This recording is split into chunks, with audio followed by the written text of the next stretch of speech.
વિક્રમ સંવત 1634માં શ્રી ગુસાઈજી ગૌડ દેશ પધારી રહ્યા હતા ત્યારે માર્ગમાં કાશીના રોકાણ દરમિયાન આ પ્રસંગ બન્યો.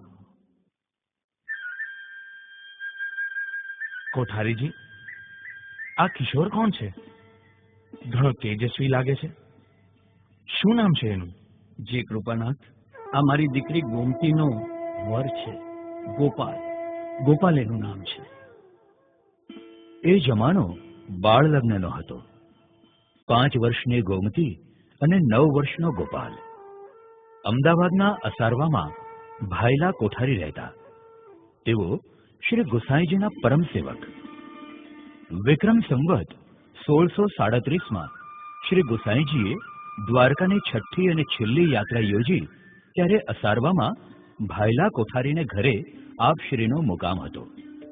કોઠારીજીએ પોતાની ગોમતી નામની પુત્રીનો નજીકના રૂપપુર ગામે વિવાહ કર્યો હતો. જમાઈ ગોપાલને શ્રી ગુસાઈજી સન્મુખ કરવા કોઠારીએ ખાસ તેડાવ્યા હતા.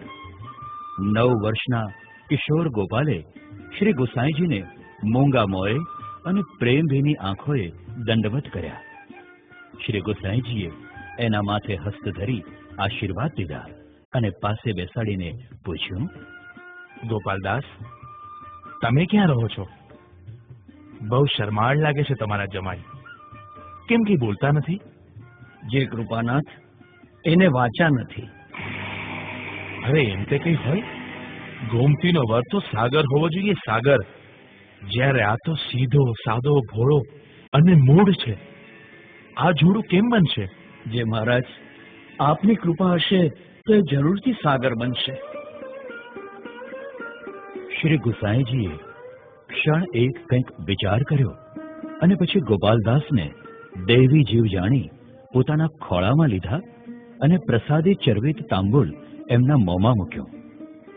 ત્યાં તો ચમત્કાર સર્જાયો. ગોપાલદાસનો દેહ ઉજ્જવલ વર્ણનો બની ગયો. ગોપાલદાસે ઊભા થઈ શ્રી ગુસાઈજીને દંડવત પ્રણામ કરી વલ્લભાખ્યાન ગાવાનું શરૂ કર્યું. વાણીનો પ્રવાહ ફૂટી નીકળ્યો. આમ આ આખું કડવું પૂરું કરીને ગાઈ સંભળાવ્યું. શ્રી ગુસાઈજી બહુ પ્રસન્ન થયા. ભાયલા કોઠારી કૃપા સિંધુ શ્રી ગુસાઈજીને વંદી રહ્યા.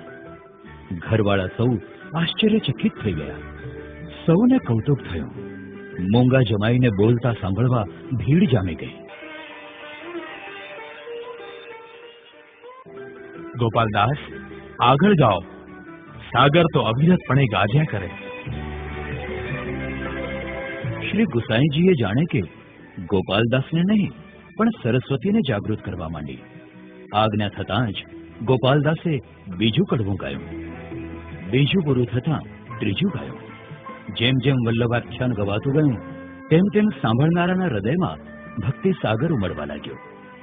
શ્રી ગુસાઈજી અમી દ્રષ્ટિ દ્વારા ગોપાલદાસના કંઠમાં જાણે કે સરસ્વતીનો પ્રવાહ ઠાલવી રહ્યા અને એ જ પ્રવાહ શબ્દ દેહ ધારણ કરીને પોતાના સ્વામી શ્રી વાગધેશ વલ્લભાચાર્યજીના ગુણગાન ગાઈને મુખરિત થઈ રહ્યો.